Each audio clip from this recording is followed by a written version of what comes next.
안녕하십니까. 레이버데이 연휴가 끼어있는 이 특별한 주말 안식일 예배에 함께 하신 우리 모든 성도님들 진심으로 환영합니다. 또 방송을 통해서 이 예배에 동참하고 계시고 또 여행 중에 스마트폰을 통해서 예배에 동참하시는 우리 모든 성도님들도 진심으로 환영합니다. 여러분, 제가 이렇게 보면 여러분이 간혹 그냥 결석을 하시면 제가 모를 것 같습니까? 알 것 같습니까? 나 하나 빠져도 모르겠지 하셔도요, 여러분 한 분 빠지시면 굉장히 교회가 황합니다. 오늘도 몇 분이 여행 가셨는데요, 그 자리가 비지만 또 그 자리를 성령님께서 채워주시고 축복 주시기를 간절히 바랍니다. 오늘은 화면이 안 나옵니까? 다시 한번. 오늘은 재림교회는 믿는다 라고 하는 시리즈로 지난 석 달 저희가 함께 왔는데 마지막 시간입니다. 제목은 고난이 밀려온다면 이라는 제목으로 엘렌 화이트의 삶을 조명하며 성령님의 임재를 이 시간 저희가 초대하겠습니다.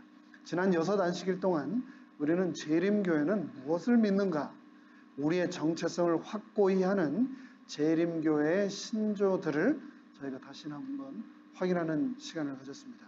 첫 시간, 영혼의 불멸인가 죽은 자의 부활인가. 영혼이 불멸하면 부활을 할 수가 없지요.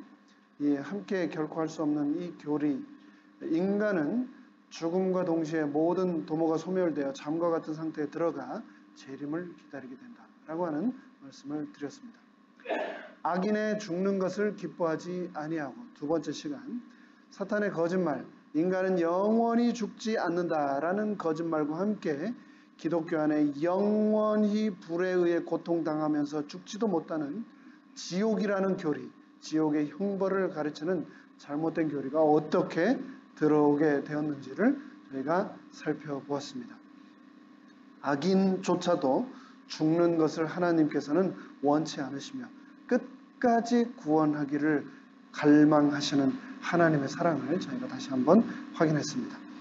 안식일은 패했는가? 오늘날의 대부분의 교회들이 주장하는 것처럼 안식일은 패했는가? 라는 질문에 대해서 성경이 무엇이라고 대답하는지 확인했습니다.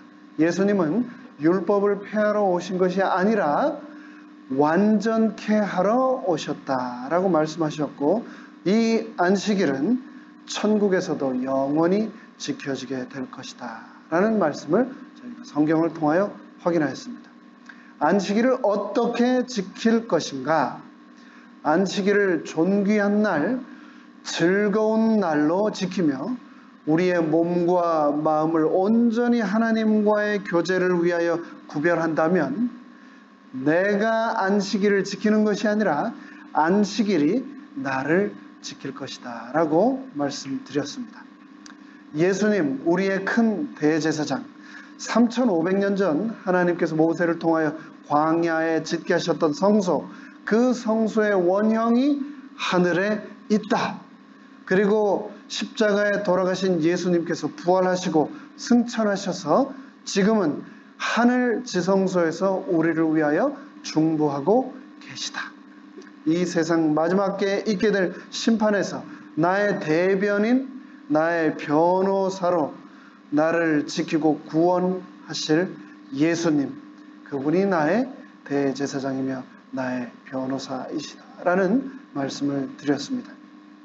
지난 시간 우리는 실망을 극복하려면 이라고 하는 제목으로 175년 전 2300주에 관한 예언의 연구를 통하여 주의 재림의 임박함을 확신했다가 1844년 10월 22일 대시망을 경험했던 그들이 실망으로 좌절 포기하지 않고 그 실망을 딛고 일어나 오늘날 전 세계에 새 천사의 복음, 재림 기별을 전하는 교단으로 성장한 이야기를 살펴보았습니다. 우리도 결코 실망하지도 포기하지도 말고 앞으로 나가자고 말씀드렸습니다. 오늘은 7번째 마지막 시간으로 고난이 밀려온다면 이라고 하는 제목으로 오늘 재림교회를 태동시키는데 가장 지대한 큰 영향을 미쳤던 엘렌 화이트의 사역과 생애를 살펴보며 그녀의 인생에 밀려왔던 수많은 고난들을 그녀는 어떻게 극복하고 그것들을 축복으로 바꾸었는지 살펴보는 시간을 갖겠습니다. 말씀을 시작하기 전 잠시 머리 숙여 다 함께 기도하겠습니다. 하늘에 계신 저희들의 아버지 하나님, 한 연약한 여인을 통하여서 이 교회에 성령의 음성을 들려주시고 또 그녀의 인생에 밀려왔던 수많은 고난들을 통하여 그녀가 어떻게 극복하고 그것을 축복으로 바꾸었는지 우리에게 보여주셔서 감사합니다. 우리 또한 우리 삶에 다가오는 모든 고난들을 극복하기를 원하오니 이 시간 성령님 친히 우리 마음 가운데 말씀하여 주시고 용기 주시옵기를 예수님의 이름으로 간절히 기도드리옵나이다. 아멘. 베드로전서 4장 12절로 14절의 말씀, 조금은 길지만 너무나 소중한 말씀이기에 우리가 한 목소리로 합하여 처음부터 끝까지 함께 읽도록 하겠습니다. 준비되셨습니까? 시작! 사랑하는 자들아, 너희를 시련하려고 오는 불시험을 이상한 일을 당하는 것 같이 이상히 여기지 말고 오직 너희가 그리스도의 고난에 참여하는 것으로 즐거워하라. 이는 그의 영광을 나타내실 때 너희로 즐거워하고 기뻐하게 하려 함이라. 너희가 그리스도의 이름으로 욕을 받으면 복 있는 자로다. 영광의 영 곧 하나님의 영이 너희 위에 계심이라. 베드로전서 4장 12절로 14절의 말씀입니다. 엘렌 화이트, 도대체 누구이며 무슨 일을 했기에 그토록 많은 사람들의 입에 그 이름이 회자되며 그처럼 많은 사람들이 그 저술을 탐독하며 또한 많은 학도들이 그녀의 생애와 업적을 연구하는 것일까요? 엘렌 화이트는 성령의 영적 은사를 부여받은 여성으로 태어난 1827년부터 임종 1915년까지 대부분의 시간을 19세기에 살았음에도 불구하고 그녀의 저술 그리고 그녀의 공적인 봉사는 20세기를 넘어 오늘날까지 세계에 사는 수천만의 성도들에게 혁명적인 영향력을 행사하는 인물입니다. 그녀는 생애 동안에 5,000개 이상의 기사들을 정기 간행물을 통하여 기고했습니다. 일전에 제가 미주 이 교회 진암, 시조사의 교회 진암에 기사를 반년 동안 연재를 한 적이 있었습니다. 그 반년 동안 제가 정말 뼈가 마르는 줄 알았습니다. 그 글을 쓰느라고. 그런데 엘렌 화이트는 5,000개 이상의 기사를 정기 간행물에 기고했다고 합니다. 저는 단 한 번도 이상을 계시를 받아본 적이 없는데 엘렌은 2,000번 이상의 계시를 하나님으로부터 직접 받았고 또 그 결과로 49권의 책을 저술했습니다. 오늘날 그녀의 유고들에서 발췌하여 편집한 책까지 포함하면 영어로 출판된 저술을 카운트를 해보면 100권이 넘습니다. 저는 10년 조금 전에 대학에서 박사 논문을 쓰면서 책을 한 권을 냈습니다. 그 한 권 내느라고 3년 반 동안 또 죽다 살았습니다. 그런데 엘렌 화이트는 책을 몇 권을 썼다고요? 100권이 넘는 책을 썼다라고 기록하고 있습니다. 이 엘렌은요, 전 세계 문학 역사를 통틀어 가장 많은 언어로 자신의 책을 집필해내고 번역을 해낸 여성 문필가입니다. 이 엘렌의 저술의 범위는 종교, 교육, 건강, 사회적 관계, 예언, 출판, 영양, 절제, 경영, 그리고 가정 문제까지 다루지 않은 분야가 거의 없을 정도입니다. 특히 여러분과 제가 좋아하는 Steps to Christ, 생애의 빛 혹은 정로의 계단이라고 하는 이 책은 세계 165개의 언어로 번역이 되어서 1억 부 이상이 전 세계에 복음된 아주 기록에 올라 있는 책입니다. 이 엘렌 화이트는 미국뿐만 아니라 유럽, 오스트레일리아, 뉴질랜드 등지를 광범위하게 여행을 했습니다. 엘렌 화이트는 소녀 시절에 생명을 위협한 심각한 건강 문제로 고생을 많이 했으나 그럼에도 불구하고 오늘날로도 아주 적지 않은 나이 87살까지 장수를 하며 많은 일들을 이루어냈습니다.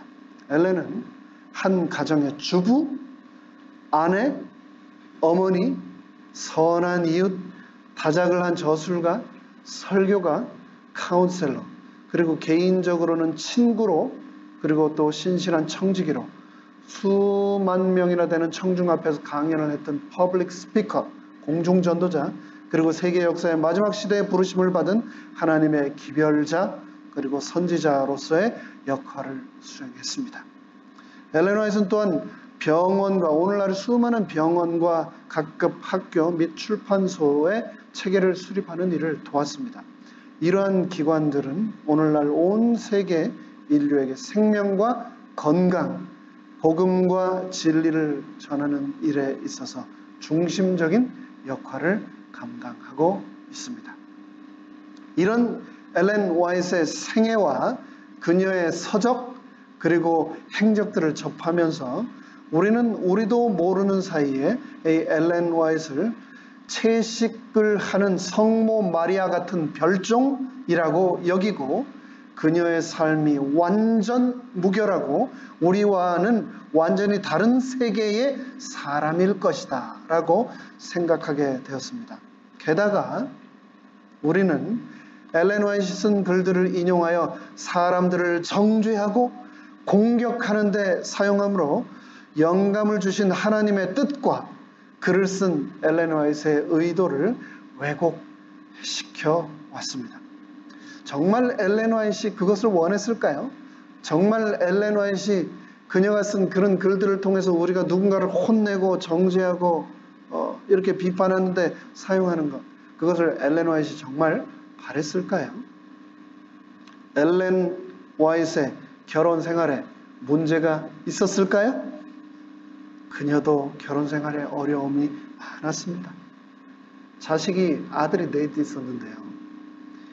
집을 나간 자식이 있었을까요? 문제가 있었을까요? 네. 집을 나간 아들이 있어서 평생을 마음고생하면서 살았습니다. 엘렌 화이트요, 유쾌하게 농담을 하면서 이렇게 즐기면서 웃는 것 좋아했을까요? 좋아했습니다.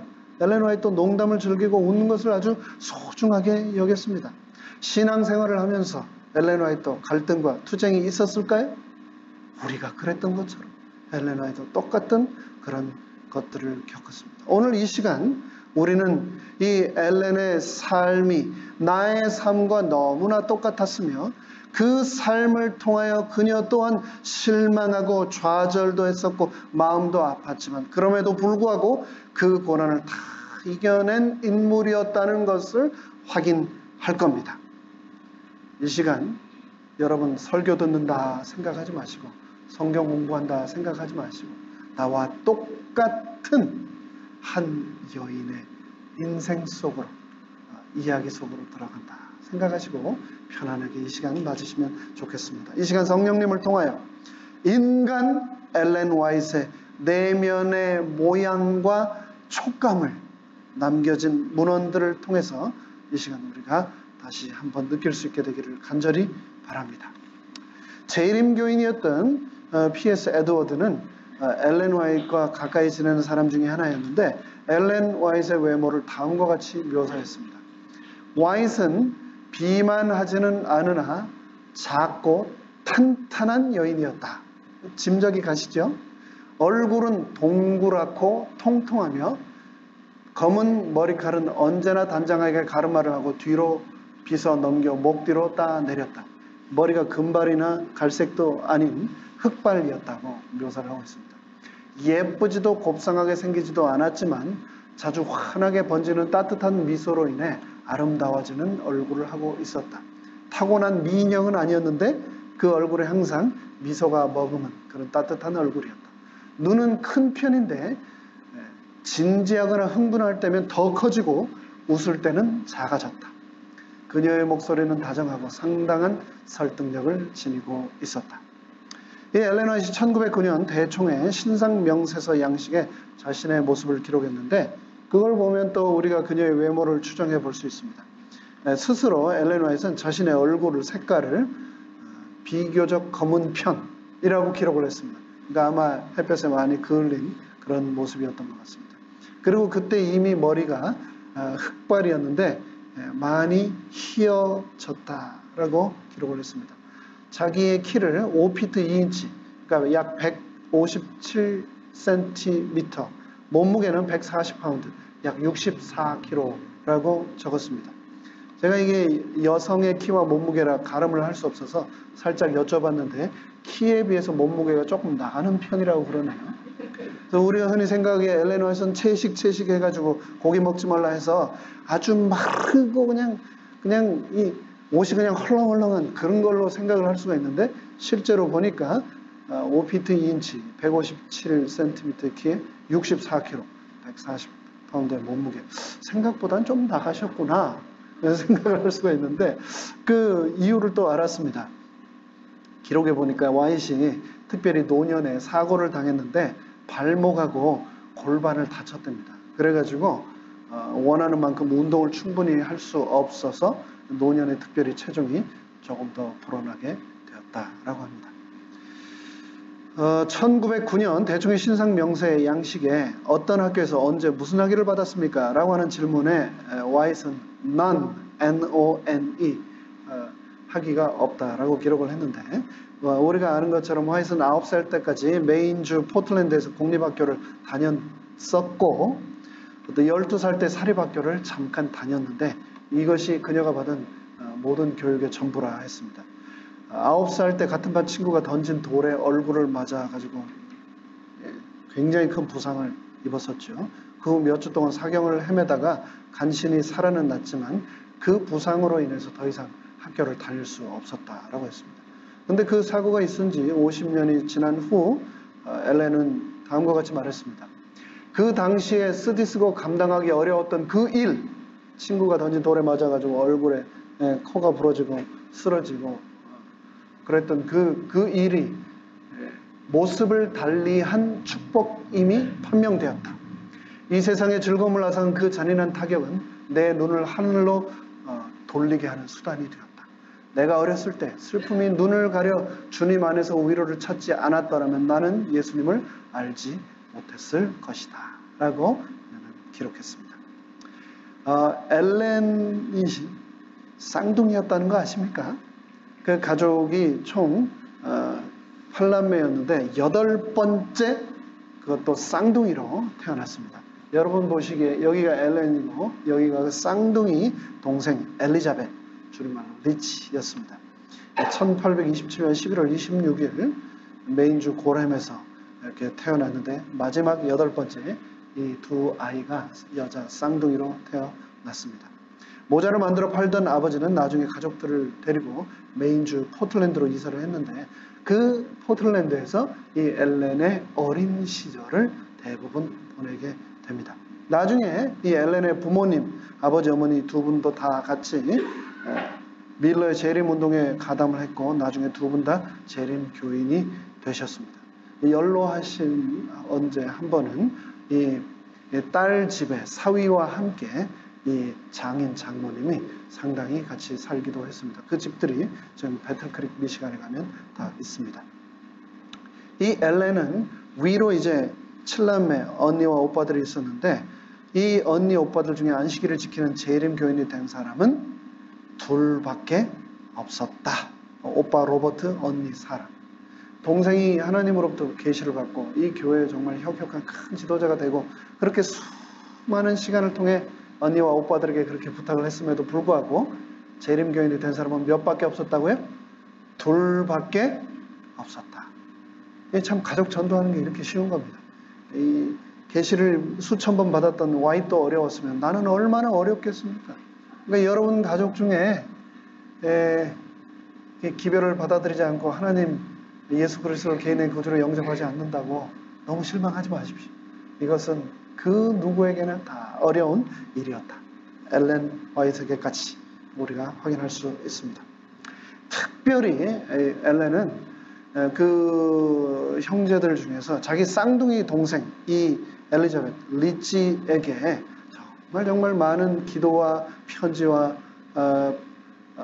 권유를 통해서 이 신앙을 받아들였도록 이렇게 부탁을 했는데, 이 동생 리치는 재림운동에 가담했다는 이유로 어렸을 때 감리교에서 출교된 이후로 두 번 다시 하나님을 믿지 않았습니다.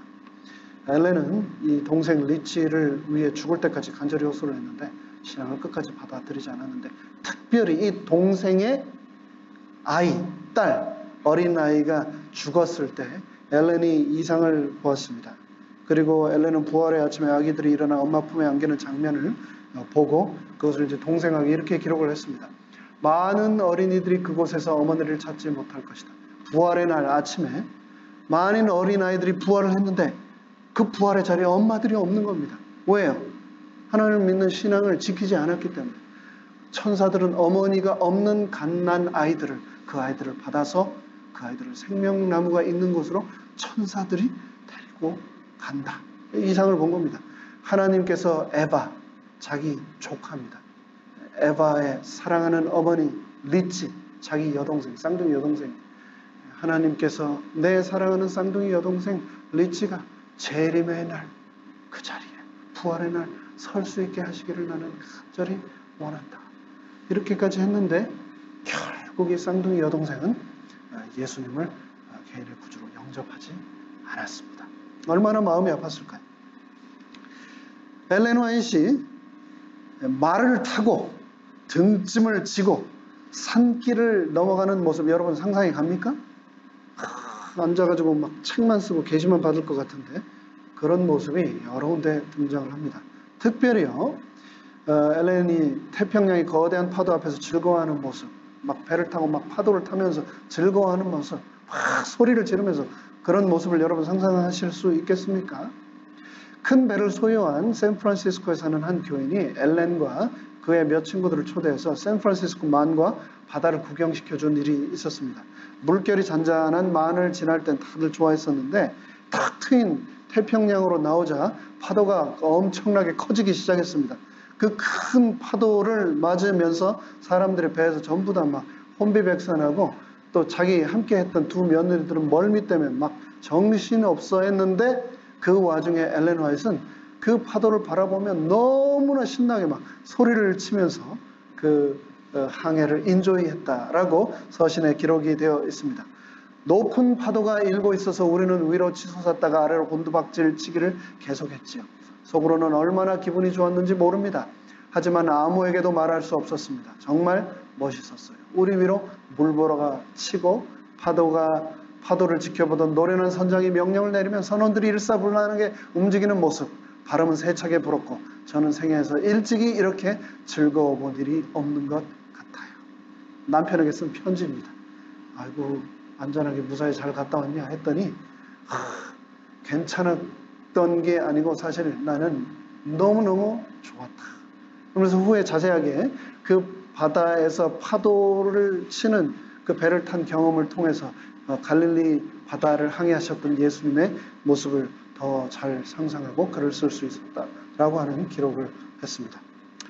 엘렌 화이트도 파틀락 하면서 스트레스를 받았을까요? 여러분 파틀락 당번되시면 그날 전날 잠 잘 주무십니까? 우리 집사님 장로님 남편분들도 막 밤새 같이 나물 다듬고 막 계란 껍질 까고 그러시죠? 파틀락은 오늘날 그 누구에도 쉽지 않습니다. 여전히. 근데 1879년 봄에 제임스 화이트 남편이 텍사스 북부 지역에 살던 가난한 재림 교인들을 여기 계속 이렇게 가난하게 사는 것이 좋지 않겠다 해서 콜로라도 로키 산맥으로 2주 정착시키기 위해서 그들을 함께 데리고 여행을 한 기록이 나옵니다. 역마차 여행단을 조직을 했는데 그 행렬에 6대의 포장마차, 서부 개척시대 막 마차와 말들이 끌어가는 거 있죠? 그 6대와 화이트 부부의 2인승 스프링 웨건 해서 총 31명이 구성되어서 텍사스에서 로키 산맥을 넘어가는 겁니다. 그때 있었던 내용입니다. 일기를 쓰거나 편지를 쓸 여가조차 없다. 짐을 풀고 다시 싸고 급히 서둘러 음식을 파틀락을 하고 식탁을 차리는 일이 매일의 일과란다. 이제 여행을 하면서 파틀락을 하면서 그 인원들을 다 밥을 해 먹이면서 와이시 자녀들에게 쓴 편지입니다. 우리와 똑같은 한 주부의 그런 마음을 느낄 수 있습니다. 제임스 와잇 남편과 엘렌이 처음에 결혼했을 때는 아주 궁핍했다고 합니다. 가난했다고 합니다. 결혼한 지 1년 된 1847년 8월 집을 못 구해가지고 방 하나, 셋 방을 빌려서 남들한테 빌려온 가구를 놓고 살고 있었는데요. 라이프 스케치 자서전 105페이지에서 다음과 같이 말하고 있습니다. 제임스는 남편은 철도 공사장에서 돌을 나르는 일을 하였지만 임금을 제대로 받지 못했다. 그래서 그는 도끼로 장작 패는 일을 하면서 아침부터 밤중까지 일해서 하루에 얼마 벌었다고요? 50센트. 근데 이 돈도 제대로 안 줘가지고 어떨 때는 먹을 게 떨어지면 3마일이나 떨어진 그 사장 집에 콩 받으러, 옥수수 받으러 비 오는 날 갔다 오고 그런 얘기들이 자서전에 다 기록되어 있습니다. 여러분 예배 보다가 이렇게 보면 주무시는 분, 조는 분 간혹 여러분 보십니까? 물론 지금도 계십니다. 그리고 언제나 어디나 그런 분들은 계십니다. 저도 설교 안 할 때는 막 졸기도 하고 자기도 합니다. 그런데 제가 듣지 않고 이렇게 설교를 할 때 단에서 이렇게 좋으시는 분들, 주무시는 분들을 보면요. 밤새 준비한 설교가 하나도 막 생각이 안 납니다. 하얗게 다 까먹어버려요. 극복을 하려고 하는데 잘 되지가 않아요. 근데 여러분, 이 엘렌 화이트 가족 중에 예배 시간마다 졸거나 자는 사람이 있었을까요? 없었을까요? 아주 있는 정도가 아니라 자는 걸로 유명했습니다. 아들이 넷 있었다고 했죠? 첫째가 헨리, 둘째가 에디슨, 셋째가 윌리엄, 넷째가 허버트. 그런데 이 넷째 아들 허버트는 태어난 지 3개월 만에 죽고요. 첫째 아들, 큰아들 헨리는 16살 때 폐렴에 걸려서 죽습니다. 둘째 아들 에디슨은 아주 소문난 문제아였습니다. 그래가지고 평생 어머니와 아버지의 짐이 되었는데 그렇게 다 하고 나면 아들이 하나가 남는데 바로 셋째 윌리가 남습니다. 그런데 이 윌리가요 얼마나 자는 걸로 유명을 했는지 한 번은 이 윌리가 예배 시간에 마치는 기도를 맡았습니다. 마치는 기도를 맡았는데 이 설교를 하는 목사님이 막 여러분 그러시기를 간절히 바랍니다. 믿읍시다. 이렇게 막 열변을 터고 있는데 너무 크게 소리를 질러가지고 앞에서 막 꾸벅꾸벅 졸고 있다가 윌리가 예배가 마친 줄 알고 설교 도중인데 벌떡 일어나가지고 앞으로 나와가지고 축도를 막 마지막 마치는 기도를 거룩하게 하고 그 예배가 갑자기 끝난 적도 있었다라고 기록을 하고 있습니다. 그리고 심지어 엄마 엘렌 화이트이 기도할 때, 설교를 할 때도 아주 단골로 조는 걸로 아주 유명했다고 합니다. 어느 뜨거운 8월의 안식일 캘리포니아 세인트 헬레나 여기 피우스 있는데 그 바로 앞에 있는 집입니다. 거기에서 이제 노년에 이 엄마가 엘렌 화이트 설교를 하고 있을 때 엘렌 화이트 설교를 하고 있는데 재미있는 얘기, 웃긴 얘기를 안 했는데 사람들이 막 키득키득 막 웃기 시작했습니다. 왜 그런가 이렇게 봤더니 어김없이 자기 아들 윌리가 또 뭐 정신없이 자고 있는 겁니다. 그래가지고 그때 우스개 겸 변명으로 엘렌 화이트 이렇게 얘기를 했습니다. 윌리가 아기였을 때 자기 이제 허연 이제 다 어른이 된 장로 아들 윌리가 앞에서 졸고 있는데 얘기를 하는 겁니다. 우리 아들 윌리가 아기였을 때 저는 아기를 봐줄 사람이 없어서 목수한테 부탁을 해서 배틀크릭 교회 단상하고 꼭 맞는 넓이로 흔들이 요람을 짜달라고 했어요. 애를 봐줄 사람이 없으니까 이 단상 요 뒤에 가려지게 애들 그 흔들어 재우는 요람을 짜달라고 한 겁니다. 예배가 시작될 때 윌리를 그 요람에다 눕혀놓고 제가 설교를 할 때 윌리가 잠을 자도록 오른발로는 요람을 흔들어 가면서 그러면서 설교를 한 겁니다. 안식일에 교회에서 잠자라고 가르친 건 접니다. 엄마가 그렇게 설교를 하는 겁니다. 그 얘기를 하고 있는 와중에도 이 윌리는 계속 무슨 이야기가 오고 가는지도 모르고 골아떨어져 잠을 자고 있었다라고 합니다. 제가 이 이야기를 읽고 나서 그 누가 얼마나 달게 주무시더라도 당황하지 않으리라. 와이트 집안 식구들도 이렇게 예배 시간마다 많이 잤었구나라는 것을 제가 알게 되었습니다. 엘렌 화이트는 부부간에는 문제는 없었을까요? 있었습니다. 특별히 1865년부터 1881년까지 이 남편 제임스 화이트이 건강이 안 좋아서 굉장히 많은 어려움을 겪었습니다. 제임스 화이트는요, 죽기 전까지 중풍이 5번 왔습니다. 근데 그 중에 첫 번째 1865년에 온 첫 중풍은 너무나 심해가지고 의사가 뭐라고 했냐면은 이렇게 심하게 온 중풍은 내가 회복된 적을 한 번도 본 적이 없습니다. 포기하십시오.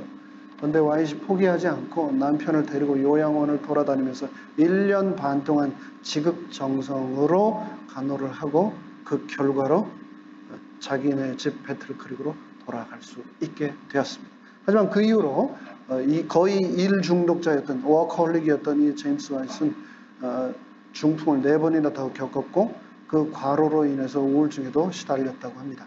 근데 그런 일 중독자였던 제임스 화이트의 헌신과 노력으로 오늘날의 재림교회 출판, 행정, 의료 그리고 교육의 기초가 놓이게 되었고 제임스 화이트의 그러한 추진력과 지도력이 아니었다면 오늘날의 재림교회는 존재할 수 없었을 정도로 그럼에도 불구하고 그 대가로 44살이라고 하는 젊은 나이부터 첫 중풍을 겪으면서 죽을 때까지 계속 중풍으로 쓰러지고 어눌해지고 잘 걷지 못하고 그것을 또 간호하느라고 엘렌 화이트는 평생을 그렇게 함께 보내야만 했습니다. 그런데 이 건강상의 문제뿐만 아니고 엘렌과 제임스 이 엄마와 아빠, 아내와 남편 사이에 또 문제가 뭐가 있냐면은 아까 얘기한 그 문제 아들 때문이었습니다. 아빠는 이럴수록 강하게 가르쳐야 된다. 엄마는 아니다. 그래도 사랑으로 애를 안아줘야 된다. 해가지고 엄마하고 아빠 사이에 자꾸 의견 충돌로 자식 때문에 많이 부딪혔던 겁니다. 근데 여기 보면 그렇게 얘기를 하고 있죠. 제임스는 한 번 윌리에게 이제 문제를 안 일으키는 아들 윌리에게 형 이야기를 하는 겁니다. 내 어머니는 따뜻하고 친절해 보인다. 하지만 네 형 에디슨만 빼면 정말 나하고 네 엄마 사이에는 아무런 문제가 없으리라고 나는 의심치 않는다. 얼마나 이 형 에디슨 때문에 힘들었으면 그 작은 아이 윌리한테 이렇게 말을 했을까요?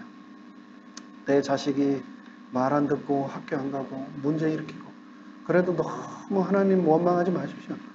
평생을 하나님 위해서만 살았던 엘렌 화이트 이 가정에도 자식들이 온전한 자식이 하나도 없었다는 것. 근데 또 참 극적인 일이 일어난 적이 있습니다.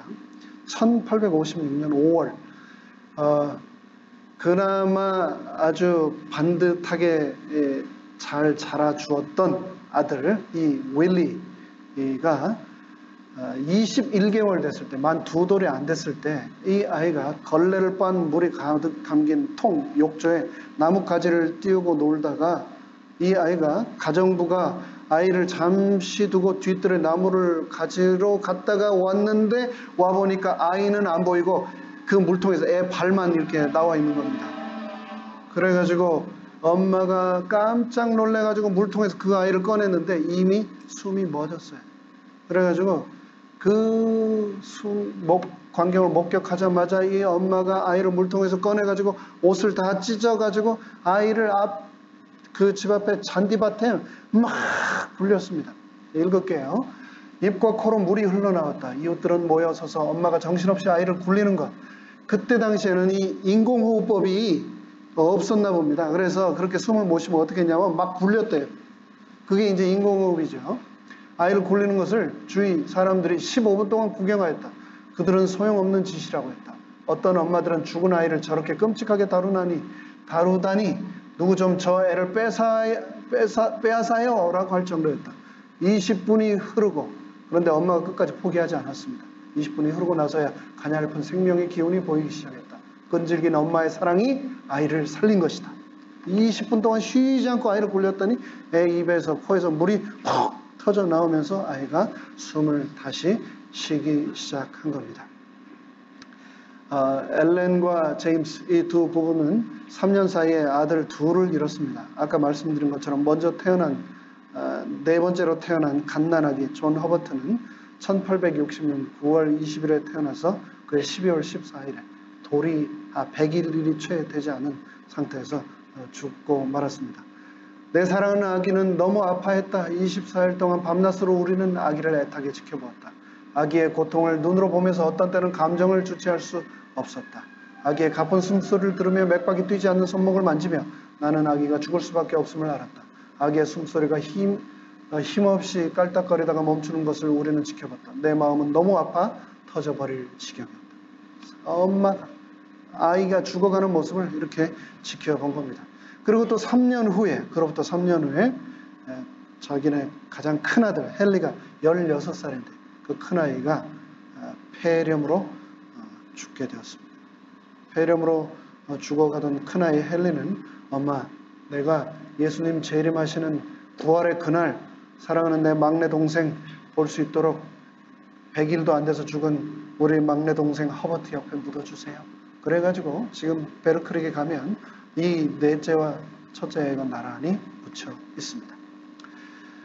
한 번은 에디슨, 아까 말씀드렸던 문제아, 둘째 아이 문제아 있죠? 이 에디슨이 26불짜리 외투를 사서 입고 아빠가 일하던 리비언 헤럴드 사무실에 나타났다고 합니다.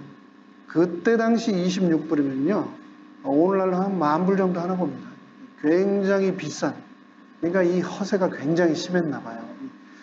이 아이가 어디서 돈이 났는지 그 돈을 가지고 그 비싼 외투를 입고 다 아빠 일하는 리비언 헤럴드 사무실에 나타난 겁니다. 그랬더니 뭐라고 했을까요? 주위에서. 이야, 저 아버지 그 목사 제임스 와이시 자식을 어떻게 가르친 거야? 하면서 쏙쏙쏙 막 이렇게 얘기를 했겠죠. 근데 이 아들 에디슨은 그렇게 돌아다니면서 친구들하고만 또 주위 사람에만 그런 것이 아니라 교회에서도 아주 못된 짓을 많이 했다고 합니다. 교회에 나타나서 설교 시간에 거의 눕다시피 벌러덩 누워가지고 제멋대로 예배 시간에 막 낮잠을 자는 것도 일수였다고 합니다. 그런 에디슨, 그런 문제아 아들을 엄마는 포기할 수 없었고 평생을 통해서 수십 통의 편지를 아들에게 보냈습니다. 소중하고 무척 사랑하는 내 아들아, 너로 인하여 내 마음이 피를 흘린다. 그럼에도 불구하고 나는 너를 포기할 수 없다. 그래가지고 긴 내용을 생략하겠습니다. 아들은 결국 교회를 떠났습니다. 그리고 엄마 믿는 하나님 나 안 믿을 거야. 완전히 하나님을 부인하고 떠났는데 엄마가 끝까지 포기하지 않고 이 아들을 위하여 기도하고 편지를 쓰자 이 아이가 나중에 나는 영생의 길을 시작하였고 내 구주를 발견하였다. 엄마의 기도와 엄마의 눈물이 이 아들을 살렸습니다. 그래가지고 이 아이가 어떻게 된 줄 아세요? 이 에디슨, 아들 넷에서 첫째 16살짜리 죽고 100일 안 되네 죽고 셋째 아이가 그나마 엄마 옆에서 엄마 도왔다고 그랬는데 이 문제아 에디슨, 이 꼴통 둘째 아이가 그렇게 엄마 아빠를 힘들게 하다가 43살 넘어서까지 그렇게 속썩이다가 나중에 예수님을 발견했다라고 하고 이 아이가 집을 떠나가지고 그때 당시 참 남북전쟁의 노예 해방의 그 혼란의 질풍노도의 미국 역사 한가운데서 이 아이가 엄마, 내가 소외되고 죽어가는 흑인들을 위해 전도하겠어요 하고 이 아이가 엘라베마로 내려가서요 모닝스타라고 하는 배를 하나 사가지고 농장에서 탈출한 흑인들을 배에다 몰래 실어가지고 미시간으로 캐나다로 탈출을 시키는 일을 합니다. 그래가지고 흑인 재림 신자가 50명 정도밖에 안 됐었는데 이 에디슨의 사역을 통해서 나중에 900명이 넘는 흑인 성도들 그리고 최초의 흑인 교회가 세워지는 일이 이 문제아 에디슨을 통해서 일어납니다. 시간이 없어서 넘어가겠습니다. 남편 제임스 와이트는 60 환갑을 맞고 이틀 후인 1881년 8월 6일 주안에서 잠들었습니다. 그때 엘렌은 53살이었습니다. 여러분, 이 중에 53살이나 그보다 안 된 분들이 계신지 모르겠습니다만 53살이면 젊습니까? 먹을 만큼 먹었습니까? 아직도 젊어요. 그리고 나서 34년을 남편 없이 엘렌 화이트이 살았습니다. 그러면서 먼저 떠난 남편을 그리워하는 엘렌이 여러 글을 썼습니다.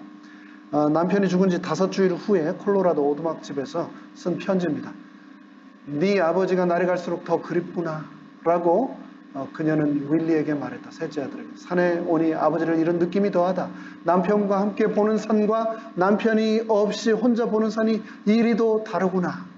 내 삶이 아버지와 강하게 연결되어 얽혀 있어서 그분 없이 내가 같이 있는 존재가 된다는 것이 불가능하게 느껴진다.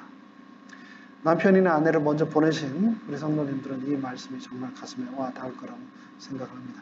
그리고 나서 또 16년 후, 남편이 죽고 16년 후에 또 이렇게 썼습니다. 그를 보고 싶을 때가 얼마나 많은가. 나는 그의 권고, 지혜의 말이 얼마나 안타깝게 바랐는가. 하나님의 사업을 계획하고 추진하는 방법을 알려는 지혜를 위하여 나와 함께 기도드리는 그의 음성, 내 남편의 음성을 내가 너무나 그립다 라고 편지를 쓰고 있습니다. 그렇게 미망인이 된 엘렌 화이트에게 주위에 좋아하면서 결혼하자고 쫓아다니는 사람이 있었을까요? 없었을까요? 남편 제임스 화이트이 죽었을 때 제임스 화이트의 장례를 헤스겔이라고 하는 목사가 침례를 했습니다.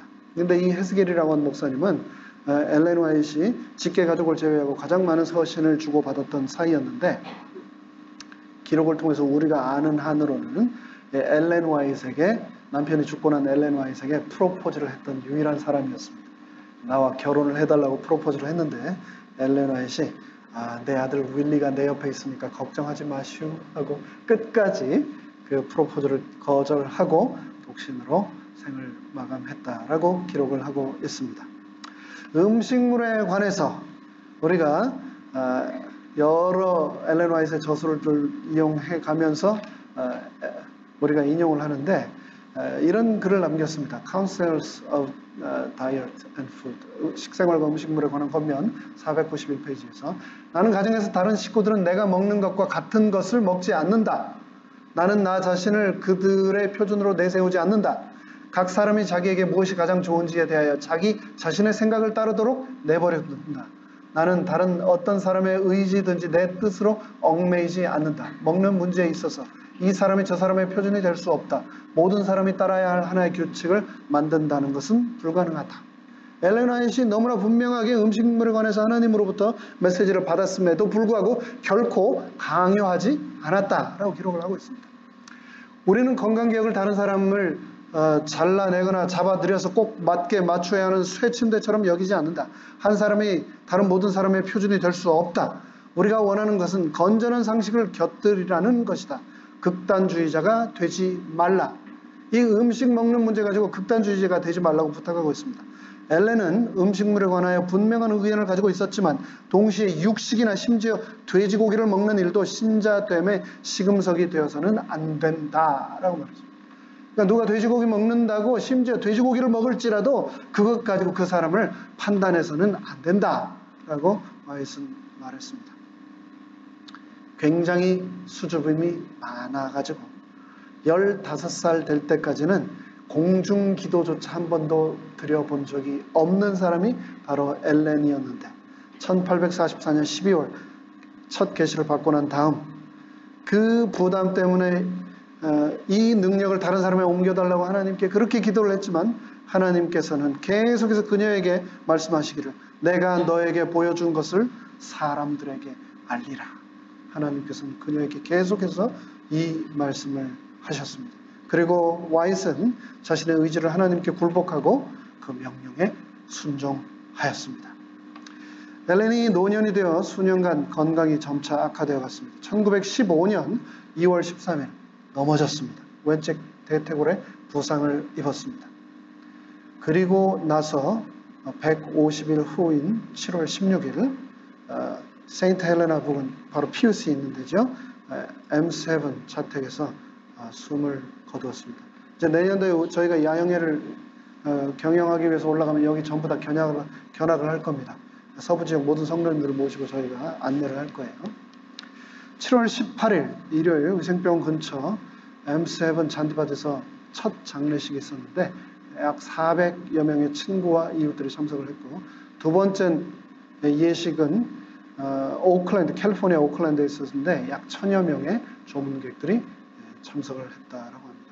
그리고 나서 오클랜드의 장례 후에 아들 이 윌리가 퍼시픽 코스트에서 배틀크릭 미시간까지 어머니의 시신을 모시고 동행을 했는데, 그곳에서 엘렌이 평소에 생전에 섬겼던 태베나클 교회, 그 교회에서 안식일 아침 8시부터 10시 반까지 뷰잉을 한 후에 그곳에서 이제 장례를 예식을 한 후에 장지 오크힐 세메트리, 지금도 가면은 여기에 제임스 와이트과 엘렌 와이트 그 가족들 전부 다 묘가 있습니다.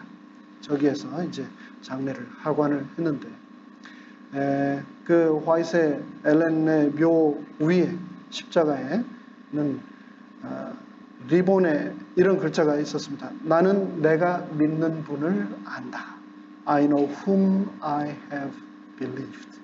내가 평생 믿어온 그분, 예수님은 누군지 안다 라고 하는 글귀가 씌어 있었습니다. 평생을 예수님과 동행하며 한 가정의 주부, 아내, 어머니, 선한 이웃, 저술가, 설교가, 카운셀러, 청지기, 그리고 수만 명이나 되는 청중 앞에서 강연을 했던 퍼블릭 스피커, 그리고 마지막 시대 하나님의 기별자 선지자로 엘렌은 살았습니다. 그녀는 고난이 끊임없이 밀려오는 삶을 살았지만 예수님의 인도를 의지하며 두려움 없는 삶을 살았습니다. 마치겠습니다. 엘렌은 죽기 전에 이런 말을 했습니다. 그리스도께서 나의 구주가 되심을 아는 것만큼 내게 소중한 것은 아무것도 없다. 나는 내가 믿는 그분을 안다 라고 하는 말을 마지막으로 남기고 숨을 거뒀습니다. 나는 예수를 믿고 그분을 만났고 그분을 모시고 살았으며 그분이 나를 아는 것처럼 나도 그분을 안다 라고 엘렌이 말한 것처럼 우리도 그런 고백을 할 수 있게 되기를 간절히 바랍니다. 고난이 밀려올 때 내가 아는 그분 예수를 믿고 동행하심으로 넉넉히 이기게 되시기를 간절히 바라면서 말씀을 마치겠습니다.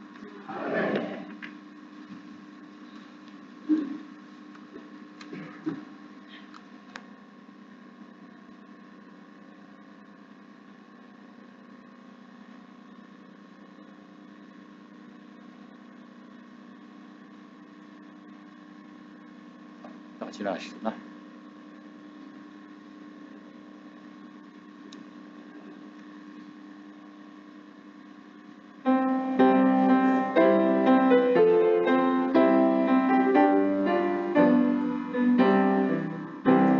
내 번야 멀리 나 만나 급하소견 대답하되 이 밤은 거의 다 새고 시동이 터리니 울지 말고 빨리 가라 소망의 별 인도하리 저 하늘 본향 이루러 영원히 살겠네. 내어에 있는 군사도 또 노래로 대답하되 이 싸움 길지 않으니 힘다해 싸우라. 울지 말고 병거와서 이 싸움을 다 마치면 우일에 승리할 때에 큰 상급 받겠네. 또다시 한번 모르니 천지 만물 대답하되 이 세상 거의 끝나고 새 아침 된다네. 울지 말고 경성하라. 모든 징조 이루어가니 그날에 나팔 소리를 만민이 듣겠네. 저 번향 멀지 않으니 길손도라 기뻐하라. 내 상처 속히 아물고 눈물은 마르리. 울지 말고 기뻐하라. 모든 시험 지났으니 저 하늘 집에 이르러 늘 편히 살겠네.